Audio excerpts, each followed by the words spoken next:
Good morning, everyone. My name is Adalberto Granillo, Public Outreach Coordinator, contractor assisting with facilitating today's meeting. Starting off the meeting, I would like to introduce Kevin Burke. Thank you, Albert. Let's begin. We're here today to talk about El Corazon de Tucson, and it is my pleasure to introduce longtime public servant and current Ward 6 council member, Karen Ulick. Thank you, Kevin, and thanks everybody for joining the meeting today.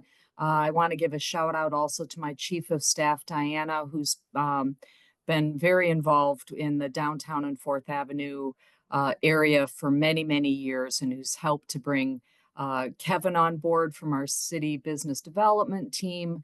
You'll hear from our panelists, an outstanding set of folks that can help us with this conversation. But basically, as you all know, the purpose is to recognize the importance of 4th Avenue, 6th Avenue, the adjoining neighborhoods. This area of our city is critical, and stakeholders along the avenues and in the neighborhoods have invested a lot of effort over decades to uplift the area and make sure that it's well cared for and a real attraction continuing into the future. And so our goal is to bring everybody together as stakeholders to learn more about the potentials for forming a business improvement district, what that entails and what the impacts could be. And so we've invested some ward money to make sure that we make it clear that the city recognizes the importance and really appreciates everything that you're investing already, and hoping for a fruitful conversation. So with that, I'll turn it back over to Kevin. I do have to apologize. I won't be able to sit in on the whole meeting, but it certainly is a pleasure to kick this off with you. Kevin? Great. Thank you, Councilmember Ulick. You've been a really strong advocate for our community, especially our small and local businesses, and this campaign would not have been possible without your support. So thank you very much. Please allow me to take a moment to introduce myself. My name is Kevin Burke. I'm a Tucson native, born and raised on the Far East Side, and I've been with the City of Tucson for the past 6 years. I currently serve as Deputy Director for the city's Office of Economic Initiatives. We're the economic development team for the city. And in my role, I work very closely with the Downtown Tucson Partnership. I'm responsible for administration of the Business Improvement District on the city side. So we'll dive right in. I'll begin today with a brief overview of our topic. What is El Corazon de Tucson? What is a business improvement district? And how is a bid formed? After that, we'll hear from 2 bid experts who will tell us what a bid can do. You'll hear from Tracy Doran, Deputy Director of the Downtown Mesa Association, as well as from Crystal Moore, President and CEO of the Downtown Tucson Partnership. A reminder, we're conducting this meeting as a webinar, so there won't be an opportunity for Q&A today. We want to be sure we capture all of your comments and questions, so we created a campaign website, connecttucson.com/pages/El Corazon. There, you'll find a link to a short survey. Please take a few minutes to submit your response. Additional comments and questions can be sent to Albert with the Barnhart team at adalbertogranillo@tucsonaz.gov. We'll respond individually to as many as possible, and we'll also post frequently asked questions to the website. Next slide, please, Albert.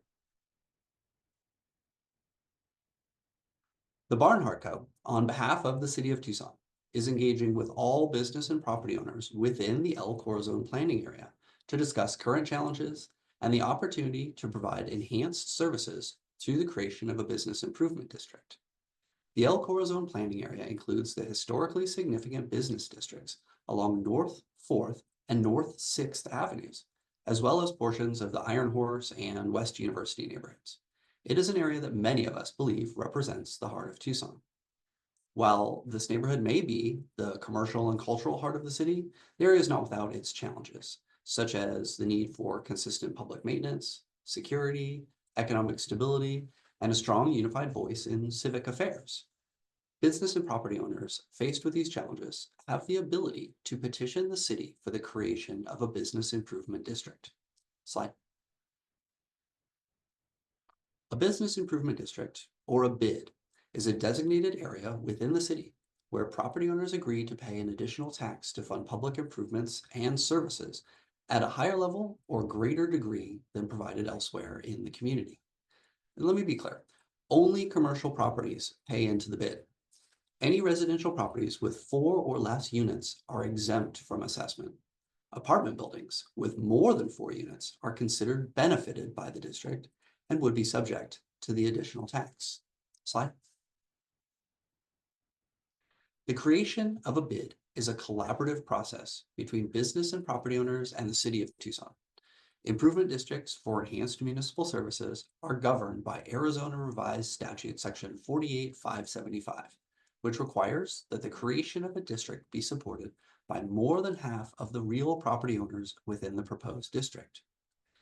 In short, this campaign is intended to engage business and property owners in El Corazon, provide information about the BID process, and determine whether there are stakeholders interested in and committed to working to create a new BID for El Corazon. Next slide, please, Albert. Right. Tracy Doran is the Deputy Director of the Downtown Mesa Association. She has spent the past 7 years championing small business and building community. With a background in chambers, journalism, and downtown development, she's all about creating places people love. Tracy has lived in Arizona for over 30 years and is always chasing the next great idea to make downtown Mesa feel like home. Take it away. Thank you, Kevin. I'm so happy to be here and to be a part of this discussion. I think the organization's bids are such a valuable part of downtowns. To have a group of people that are solely focused on building your downtown, and I will drop here, I am a proud Arizona Wildcat, spent a lot of time on 4th Avenue a lot of years ago, but I fell into the world of downtown development after working with small businesses, and I started out as an outreach coordinator. And the great thing about bids is that collective voice that Kevin mentioned. We in our organization, and I do have some slides, if you can slide into one there, Albert, probably. Next one. We are Downtown Mesa. We have been around since 1985. I've been here for the last 5 years. I started right in the middle of COVID, actually. And our district is proud to say we did not lose one business during COVID because we pulled together as a district, had drive-up food service, had a lot of social media outreach. Every single one of our business owners benefited from having a collective voice in this. We are a 501c6, so it's a membership nonprofit. We also have a 501c3 that we use to put events on. We manage, the biggest part of what we do is clean, and we manage all the downtown parking. So the majority of our budget, which is just a little over $1 million, we have been around, I said, since 1985. Over the last 40 years, the increase in the funds we've received is only 16%. So it's such a small amount of money that a nonprofit can make go so far. It's our job, and go ahead to the next slide, please, to go above and beyond what the city provides in services for our property owners. We have 1 square mile. We're bordered, it's a square mile too. We are bordered on one side by Country Club, Mesa Drive, University, and Broadway. In that square mile, we have quite a few residential, which are not assessed. The only properties that are assessed businesses that are property owner's choice. So we work for the property owner. We do beautification, we do murals, cleaning and maintenance is, again, key to what we do. That we have property owners know to call the bid because we have the line into the city. So they don't have to try and find who's the right person. What do I do next? What's what? So that's very helpful when you only have one point of contact. We do business advocacy, not a lot of economic development because we work so closely with the city. We are doing a broker tour next week. So it is a matter of just always keeping people involved, keeping people up to date. The marketing, we're doing an Easter extravaganza on Saturday, put on by the Downtown Mesa Association. Tomorrow or tonight, actually, we have a sunset market that we do monthly, up until about, we do it on the third Thursday through May, take off June, July, August, and then we'll resume that in September. All of these events that we do are designed to bring people down Main Street. It's not, we want them to come to our events, but our theory is you bring them in droves and they come back one at a time. I can't tell you how many people come to downtown Mesa and say, I haven't been there in 10 years and it's such a different place. And our job is to explain that to people. Can we jump to the next slide? Do I have another slide? Okay. So again, what we want to do is improve the appearance, the safety, and if you haven't read the book Fixing Broken Windows, it's an amazing, it's law enforcement based, but it is the story of why bids are successful. If one thing goes wrong, another thing goes wrong. If people see good things happening, more good things happen. Our biggest well-kept secret is we're here on behalf of property owners. We work hand in hand with the merchants, but our big goal is to get rents up so that property owners are actually making more money. It's a more vibrant district when you have people that are there for the right reasons. They don't mind paying a little more rent if they're having a lot more feet in their door. So it's a fine balance working together. And I love what I do. And it's such a great, Arizona doesn't have a lot of bids. We have Chandler, Mesa, Phoenix, Flagstaff, and Tucson. Other places choose to run it through the city, but I think there's just so much more you can do when you have it as a nonprofit. Next slide, if there's. So yeah, we actively work with the City of Mesa. The City of Mesa is our largest property owner. They are not assessed, but they do pay a voluntary amount toward our budget. And the collaboration that we have is what makes everything work. We live in such a collaborative area downtown Mesa and love doing it. And I think that is all I have. Okay. Thank you, Tracy. That was fantastic. I appreciate it. We have one more presenter, although it does not look like that presenter is on the webinar at the moment. So if Crystal joins momentarily, that would be great. And for the time being, why don't I try to step through a few of these slides on her behalf? Go ahead, Albert. Thanks. So the Downtown Tucson Partnership, as Tracy mentioned, there are only a handful of active business improvement districts in the state of Arizona. DTP is one of those and has been around for about 25 years. Was originally created by the City of Tucson as a Downtown Tucson Alliance under contract with the City of Tucson to provide the enhanced services under the bid. DTP was incorporated as a not-for-profit entity in 1998. And I think I mentioned they operate under a 5-year agreement with the City of Tucson. So effectively, the city has created the Business Improvement District and then enters into an agreement, which we call the Enhanced Services Agreement in accordance with state statute, whereby the proceeds, the tax revenues that are collected by the bid, are managed by DTP, and DTP is the service provider. Next slide, please. I'll read through DTP's mission and vision. the catalyst, making downtown Tucson the economic and cultural center of the region, an inclusive place people want to live, work, and play, and where new ideas flourish. Downtown Tucson really, is the hub, right? This is the center of the city. We have a lot of employment.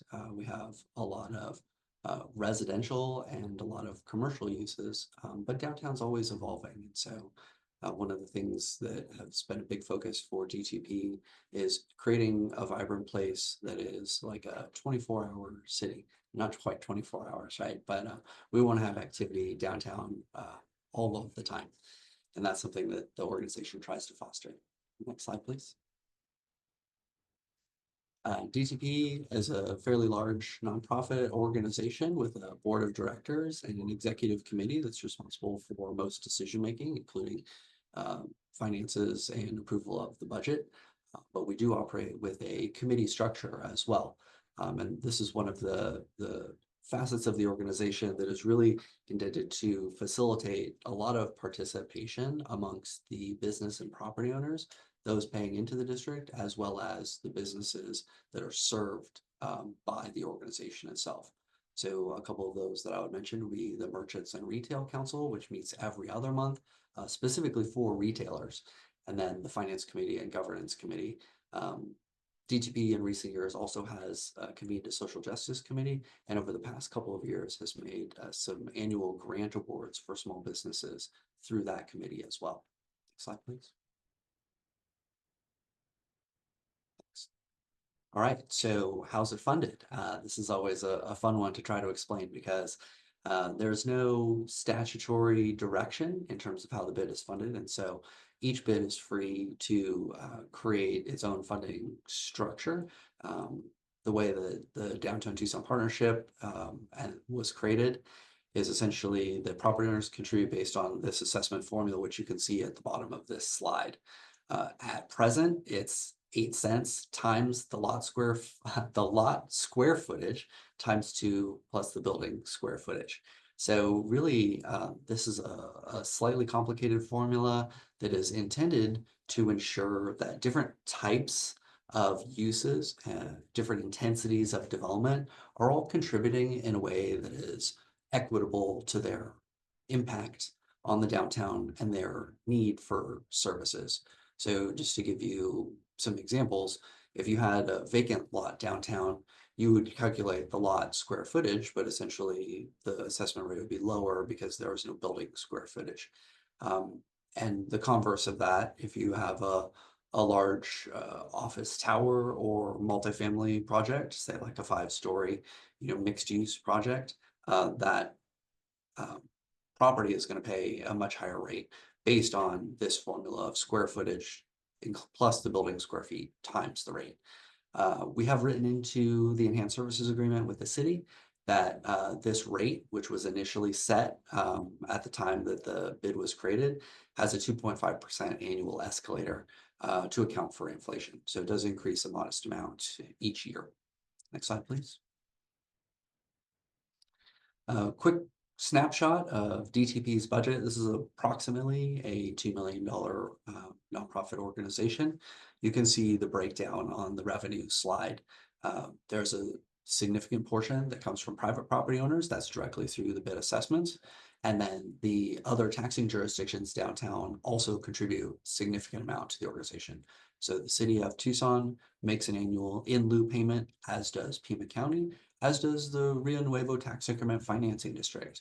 And then the organization does a bit of fundraising as well. So that is what you see, 13% of the overall revenue from sponsorships. We try to keep a balanced budget, so you can see that there's a strong correlation between revenues and total expenses for the district. Next slide, please. This is a map showing the district. So it's a fairly large district. It's 193 acres.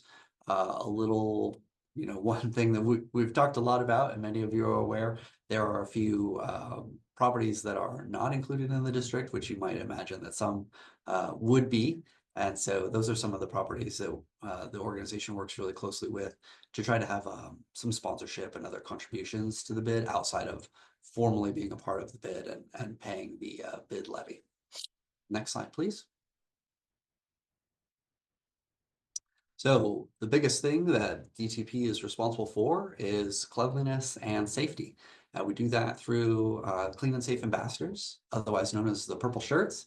So we've got a dedicated team down there that is working on cleaning and maintenance, removing litter, graffiti, power washing sidewalks, maintaining beautiful planters that we have downtown, assisting with special events, providing directions, and then also connecting with individuals in need of social services as they happen to be downtown as well, and making sure that we're connecting them with the appropriate service providers within the community, whether that's the city, county, or otherwise. Next slide, please.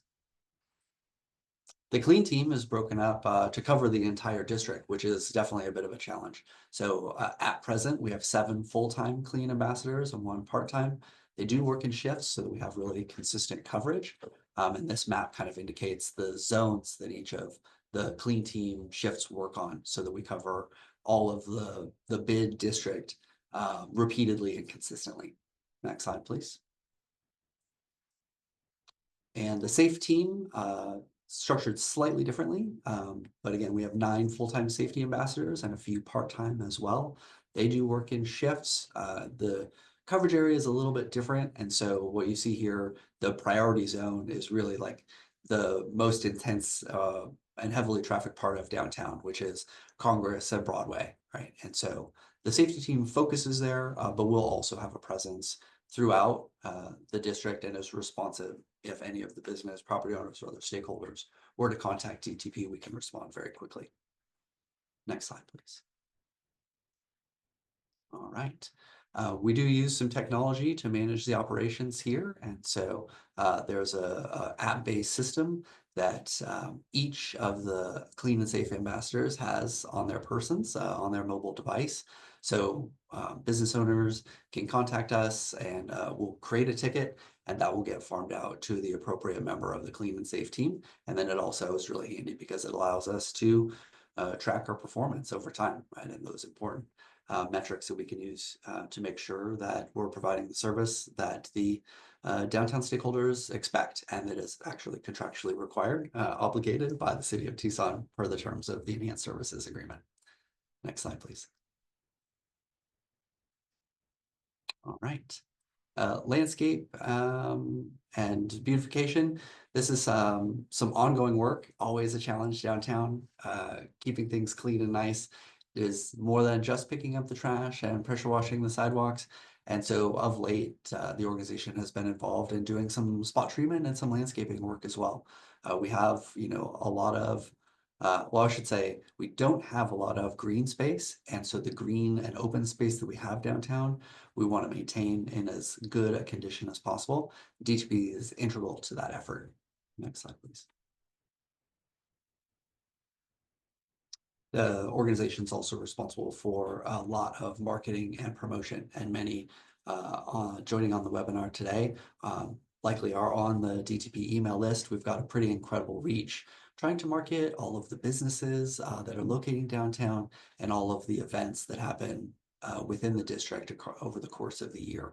Of note, you will often see the weekly emails that go out from DTP on what's happening downtown each week, which provides a fairly comprehensive listing of all of the events and activities that are happening within the district. Next slide, please. Just another example of the types of marketing campaigns that the organization undertakes. 79 annual emails that go out. And I think the next slide has some statistics on how many folks we serve. Oh, sorry, scratch that. Significant reach. If the DTP team were on, they would tell you exactly how many, but it is pretty significant. And we have through the DTP staff really some dedicated support for marketing and for social media outreach, which is an important way for staying in touch with the community. A program that DTP is engaged in with the support of the Rio Nuevo Tax Increment Financing District over the past year has been the vinyl program. We do have vacancies downtown, it happens. And one of the things that's really great is that we can partially activate those spaces to sort of avoid the look of the empty storefront with no activity. So the vinyl wraps on the windows are a pretty simple and colorful way to do that. Also allows us to incorporate advertising, whether it's for district, whether it's for individual property owners, whether it's for a business. or whether it's public art. And you can see a pretty cool recent example of that below. The Johnny Gibson's Market is currently undergoing a renovation to be turned into a new modern food hall type of business. It was boarded up initially with plywood, which was, of course, instantly covered in graffiti. But as this partnership between DTP and Rio Nuevo and our friends at Startup Tucson, we had a local artist come in, and you don't see the close-up on this, but each one of those plywood panels is now a very cool black and white painting. And those are actually, at the completion of construction, going to be sold off with the proceeds to benefit. So next slide, please. Public space activation, you'll see here, I think many are familiar with the red tables and chairs that have been set up near Hakame Plaza for the past couple of years. Really just like a very simple intervention to try to make use of the public space that we do have downtown, encourage people to relax and linger and sort of create that sense of place in downtown that we all want it to be. Recently, DTP added a number of tables and chairs to the El Presidio Plaza, right next to the fairly recently reactivated historic fountain there.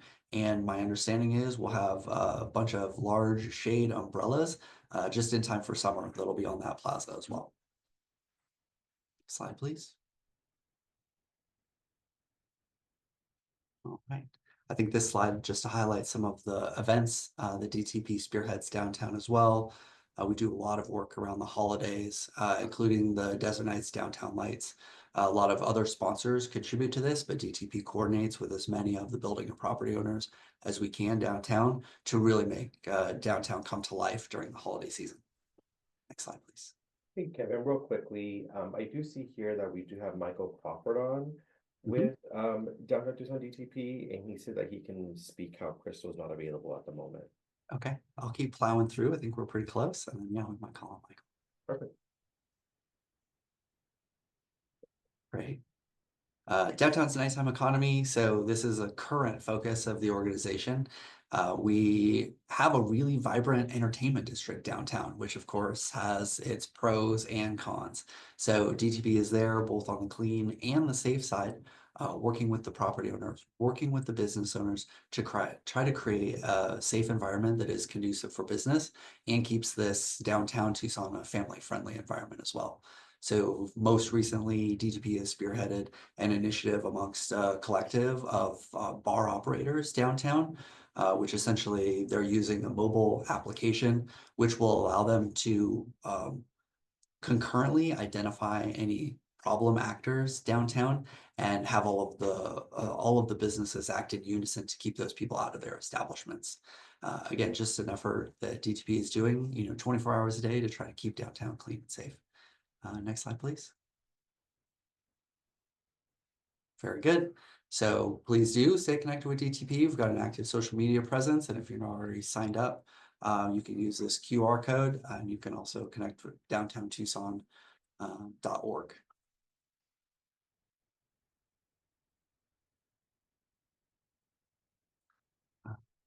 And then, yes, Albert, if we want, can we just flip back to the last slide for a second? And then I know that Michael Crawford is here. Michael's been a longtime board member of the Downtown Tucson Partnership. And so I'd welcome you to come in and say a word or two, Michael. Anything else that you would like to share about DTP and the creation or origin of the bid, which I think you were involved with as well. Sure. I appreciate that. And you did a great job explaining it. I was one of the original people that helped form the original Tucson downtown bid. And at that time, we looked all over the country to see what was successful and happening in downtown. Because at that time, back in the mid 90s, it was those of us that worked downtown during that period of time remember what it was like. And it's kind of a long way, but definitely the bid was the key to the revitalization, in my opinion. Rio Nuevo came along because of the bid. And I think that, I've always thought that 4th Avenue was a perfect place for a business improvement district. I own a piece of property now in the area that's being contemplated for it. And I'm all for establishing a bid in this area. I think it would be great for the area. It would allow to provide some extra security that I think is needed initially, but the clean, safe, and attractive kind of motto that we had in the beginning is what it's all about. And it would be I think it would be a boom for the 4th Avenue area and the supporting other area near where all when the aviation underpass is finally completed. I think it will help that whole area over there as well. So couldn't recommend doing it stronger than as being, hopefully people will jump on it and help try to get it formed. It really is a key to, if you look at all the downtowns across the country, they all have business improvement districts. You almost have to look at it like a mall. That's how I kind of look at it. It looks like this is our mall area, and we, as members of the mall, have to contribute to the overall area. And I know people say, well, the city should be providing those services anyway. And they do have a baseline service that they're required to comply with and keep current.